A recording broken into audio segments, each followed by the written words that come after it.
दोस्तों, क्या आपने कभी सोचा है कि हमारे घर से रोजाना जो कचरा निकलता है वो कहाँ जाता है? जी हाँ दोस्तों, हम कचरे की बात कर रहे हैं। वही कचरा जो हमारे द्वारा इस्तेमाल की हुई वस्तुओं से निकलता है। उसका आखिर होता क्या है और ये कचरा आखिर जाता कहाँ है? शायद आपका जवाब होगा कि कचरा रिसाइकल होता है। हाँ, ये बात सही भी है, लेकिन जरा सोचिए कि अकेले भारत देश से एक साल में 110 मिलियन टन कचरा निकलता है। तो आखिर इतना कचरा कौन रिसाइकल करेगा? वैसे दोस्तों, क्या होगा अगर हम आपसे कहें कि सिर्फ भारत ही नहीं बल्कि दुनिया के सभी देशों का पूरा कचरा अकेले चीन खरीदता है?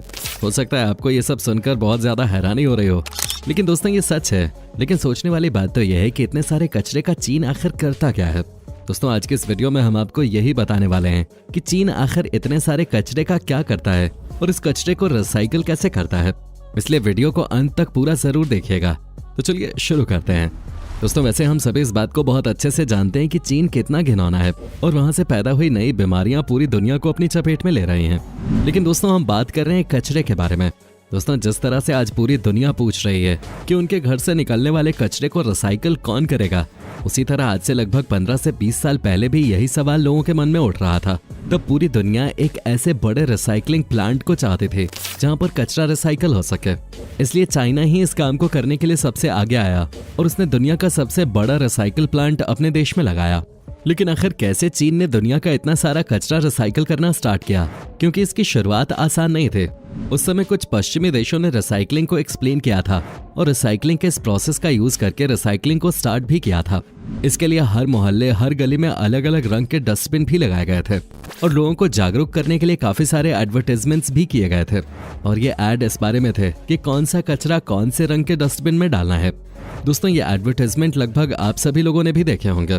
दोस्तों, इस डस्टबिन से फायदा ये हुआ कि सूखा कचरा अलग रहता था और गीला कचरा अलग। इसके बाद में जब ये सारा कचरा इकट्ठा हो जाता था तब इस कचरे को सबसे पहले मटेरियल रिकवरी फैसिलिटी में भेज दिया जाता था।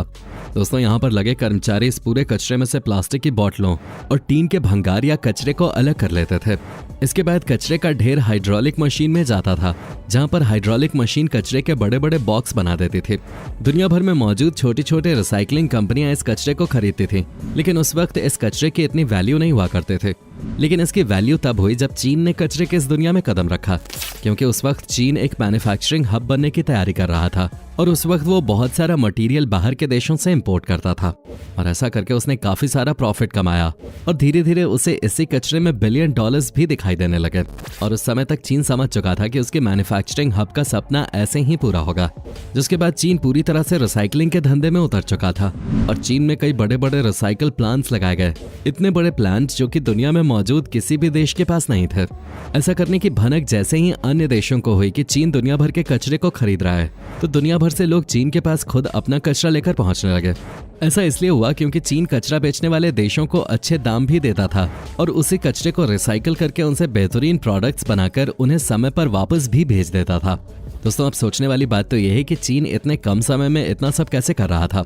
मतलब सबसे पहले कचरे को रिसाइकिल करना, फिर उस रिसाइकल्ड मटेरियल से नए नए प्रोडक्ट बनाना और समय से उन नए प्रोडक्ट्स को भी एक्सपोर्ट कर देना।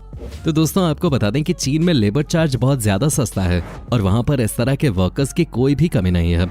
ऐसे वेस्ट कचरे को अच्छे दाम पर खरीद कर उसने धीरे धीरे पूरी दुनिया में मौजूद लगभग हर देश से कचरा खरीदा और उसे रिसाइकल किया। जिसके बाद एक समय ऐसा भी आया जब पूरी दुनिया का लगभग 70% कचरा चीन अकेले खरीद कर रिसाइकल करने लगा। दोस्तों, चीन ने कितना कचरा रिसाइकल किया, इस बात का अंदाजा आप इसी बात से लगा सकते हैं कि साल 2016 में अमेरिका ने 7 मिलियन टन कचरा रिसाइकल करने के लिए चीन के पास भेजा था। अब तो आप समझ ही गए होंगे कि कचरे की दुनिया में चीन ने क्या मुकाम हासिल किया था। दोस्तों, उस समय का आलम तो ये था कि जिस पानी वाले जहाज से चीन दूसरे देशों को अपने प्रोडक्ट्स एक्सपोर्ट करता था, उन्हीं पानी वाले जहाजों से वो उन देशों का कचरा अपने देश में लेकर आता था। जिसके बाद इस कचरे को रिसाइकिल करके उन्हें नए प्रोडक्ट्स में बदलने का काम शुरू हो जाता था। दोस्तों, ऐसा करके चीन को डबल फायदा हुआ और उस समय तक चीन के बने सभी सामान का राज दुनिया में मौजूद लगभग हर देश में हो चुका था।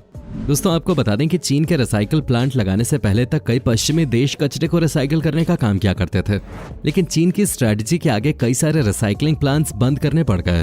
दोस्तों, अब हो सकता है कि आप ये सोच रहे हो कि अगर चीन ने इतना बड़ा रिसाइकलिंग प्लांट लगाया और खुद बहुत ज्यादा प्रॉफिट भी कमाया, तो फिर ऐसा क्या हुआ जिसके कारण से चीन को ये अपना रिसाइकलिंग प्लांट बंद करना पड़ गया। तो दोस्तों, आपको बता दें कि सब कुछ सही चल रहा था। चीन अच्छे प्रॉफिट पर सभी देशों से कचरा खरीद रहा था और उसे वापस रिसाइकिल करके बिलियन डॉलर्स कमा रहा था। लेकिन तभी साल 2016 में कुछ ऐसा हुआ जिसके बाद इस रिसाइकलिंग प्लांट को बंद करना पड़ा। दरअसल साल 2016 में एक चाइनीज फिल्म डायरेक्टर जूलियांग वांग ने चीन के इस कचरे के ऊपर प्लास्टिक चाइना नाम की एक डॉक्यूमेंट्री बना डाली, जिसने चीन की इस $बिलियन की रिसाइकलिंग की इस दुनिया को पूरी तरह से तबाह कर दिया। दोस्तों, इस डॉक्यूमेंट्री में इस छोटी सी बच्ची को दिखाया गया था जो कि इस रिसाइकलिंग प्लांट में रहते थे, और इस पूरे रिसाइकलिंग प्लांट का सच भी उसी डॉक्यूमेंट्री में दिखाया गया था। दोस्तों, इस डॉक्यूमेंट्री के अनुसार वहां के हालात बद से भी बदतर थे। इस डॉक्यूमेंट्री के थ्रू जब दुनिया भर के लोगों ने वहां के हालात देखे तो वो ये सब देखकर दंग रह गए। दोस्तों, आपको बता दें कि इस डॉक्यूमेंट्री ने बहुत सारे अवार्ड्स भी जीते थे, लेकिन दोस्तों चीन इतनी आसानी से अपनी किसी भी आदत से बाज कहां आने वाला था, और ऐसा ही हुआ क्योंकि उसने इस डॉक्यूमेंट्री को अपने पूरे देश में बैन कर दिया। लेकिन दोस्तों, तब तक तो बहुत देर हो चुके थे, क्योंकि अब तक ये डॉक्यूमेंट्री पूरी दुनिया में वायरल हो चुके थे और इससे चीन की पूरी दुनिया के सामने बहुत ज्यादा बदनामी हुए। धीरे धीरे करके 1 साल बीत गया, लेकिन उसके बाद भी चीन में बने रिसाइकलिंग प्लांट के ऊपर कोई कदम नहीं उठाया गया। लेकिन फाइनली सितंबर 2017 में चीन के राष्ट्रपति शी जिनपिंग ने वर्ल्ड ट्रेड ऑर्गेनाइजेशन में जाकर ये घोषणा की कि अब वो दुनिया से आने वाले कुछ खास तरह के कचरे को बिल्कुल भी रिसाइकल नहीं करेंगे।